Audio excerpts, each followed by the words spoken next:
गर्मियों की छुट्टियों में इस बार बलवान और कुक्कू का जाना शहर में बलवान के मामा के यहाँ हुआ। बलवान के मामा शहर की पॉश कॉलोनी में रहते थे। बहुत ही एडवांस हैं उनके दोनों बच्चे। उनके पास लैपटॉप, सेल फोन आदि सभी गैजेट्स उपलब्ध हैं। वो बहुत समय से बलवान और कुक्कू को अपने घर आने के लिए कह चुके थे, मगर बलवान को शहर ज़्यादा अच्छा नहीं लगता था। उसे तो भाता था अपना गांव, अपने खेत खलियान और प्रदूषण से मुक्त वातावरण। इस बार जब होली पर उसके मामा आए थे तो बलवान से बहुत जोर देकर कह के गए थे कि अब की बार तुम्हें छुट्टी में हमारे यहाँ ज़रूर आना है बलवान, और हाँ, अपने इस तोते को भी ज़रूर लेकर आना।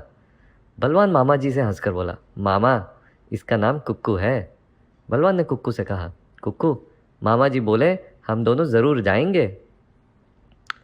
कुक्कू जोर जोर से बोला, ज़रूर आएंगे मामा जी, हम दोनों ज़रूर आएंगे। मामा जी कुक्कू की आवाज़ सुनकर एकदम चौंक गए। अब जब बलवान की गर्मियों की छुट्टियां पड़ी तो वह कुक्कू से बोला, कुक्कू, क्या विचार है, मामा जी के यहाँ चले या नहीं?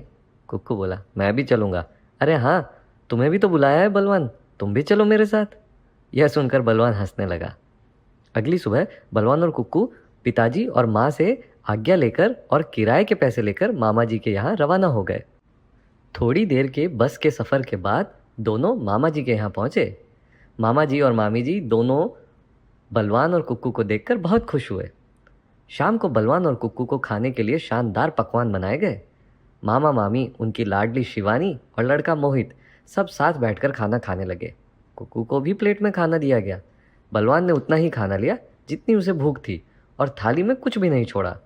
तभी कुक्कू ने भी अपनी प्लेट का सारा खाना खाया, मगर बलवान ने ये क्या देखा, मामा के लड़के मोहित और बेटी शिवानी दोनों अपनी प्लेट में बहुत सारा खाना छोड़कर यूं ही उठ गए।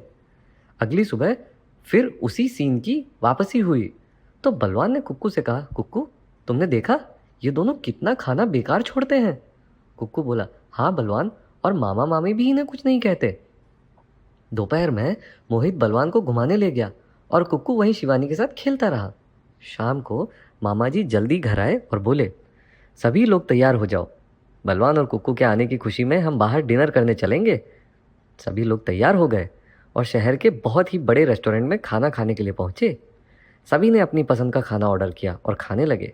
बलवान और कुक्कू ने अपना खाना मंगवाया और उन्होंने वह सारा खाना खाया, मगर मोहित और शिवानी ने फिर वही किया जिसकी दोनों से अपेक्षा थी। बलवान ने जब यह बात अपने मामा से कही तो वह बोले, बेटा बलवान, ये बड़े घरों के बच्चे हैं, इन्हें समझाना बहुत मुश्किल है। तुम इन्हें समझा सको तो तुम्हारा बहुत एहसान होगा हम पर। बलवान ने कहा, ठीक है मामा जी, इस बार मोहित को मेरे साथ गांव भेज दो। बलवान और कुक्कू ने रात में मोहित को गांव चलने के लिए तैयार कर लिया। अगली सुबह बलवान और कुक्कू के साथ मोहित गांव पहुंच गया। मोहित को देखकर बलवान के घर वाले बहुत खुश हुए। अगली सुबह बलवान और कुक्कू पिताजी के साथ खेत पर जाने लगे तो मोहित बोला, फूफा जी, मुझे भी खेत देखने हैं, मैं भी आपके साथ चलूँगा। बलवान के पिताजी बोले, बेटा अभी तुम उठे हो, कुछ खा पी लो, बाद में आ जाना। मोहित बोला, फूफा जी, मैं तो लेट खाना खाता हूँ, इसलिए वापस आकर खा लूँगा। बलवान और कुक्कू ने अपने पिताजी से कहा, पापा, चलने भी दो मोहित को हमारे साथ, आज थोड़ा खेतों में काम भी करवा लेगा।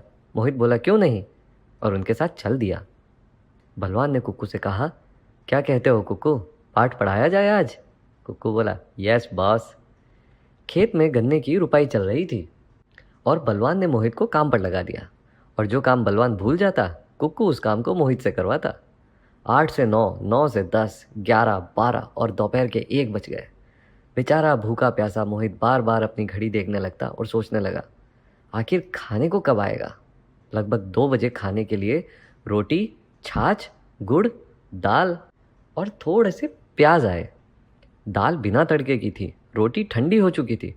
सभी लोग वहीं खेत में बैठकर भोजन करने लगे। मोहित खेत में सही प्रकार से बैठ भी नहीं पा रहा था और उस पर खाना देखकर वो और ज़्यादा परेशान हो गया। किसी से बिना कुछ कहे एक रोटी खाकर मोहित उठ गया, मगर पेट में चूहे लगातार दौड़ रहे थे। शाम को बलवान और कुक्कू ने मोहित को छेड़ते हुए कहा, क्यों मोहित, आज ज़्यादा मेहनत कर ली दिखी है तुमने? नहीं नहीं, ऐसी बात नहीं है। इतने में खाना आ गया, सब्जी, मक्खन और चटनी। मोहित ने पहली बार खाना खाकर कुछ भी नहीं बचाया। बलवान ने मोहित को टोक दिया, क्यों मोहित, आज तो खाना भी तुम्हारी पसंद का नहीं था, फिर भी तुमने खाना बिल्कुल नहीं छोड़ा। मोहित कुछ नहीं बोला और कुक्कू के साथ खेलने लगा। अगले दिन फिर खेत पर जाने का नंबर आया तो बलवान के पिताजी कहने लगे, मोहित तुम रहने दो। इतने में बलवान बोल पड़ा, नहीं पापा, मामा जी का आदेश था कि मोहित को खेत का काम ज़रूर करवाना है। इस प्रकार कई दिनों तक मोहित सुबह जाता और शाम को सबके साथ घर आता। धीरे धीरे मोहित को वही चूल्हे वाली रोटियां अच्छी लगने लगी और मोहित को रोटी की असली कीमत का अंदाज़ा हो गया। 15 दिन बाद जब अपने घर आया मोहित, तो मोहित में आए बदलाव को देखकर सब अचंभित हो गए।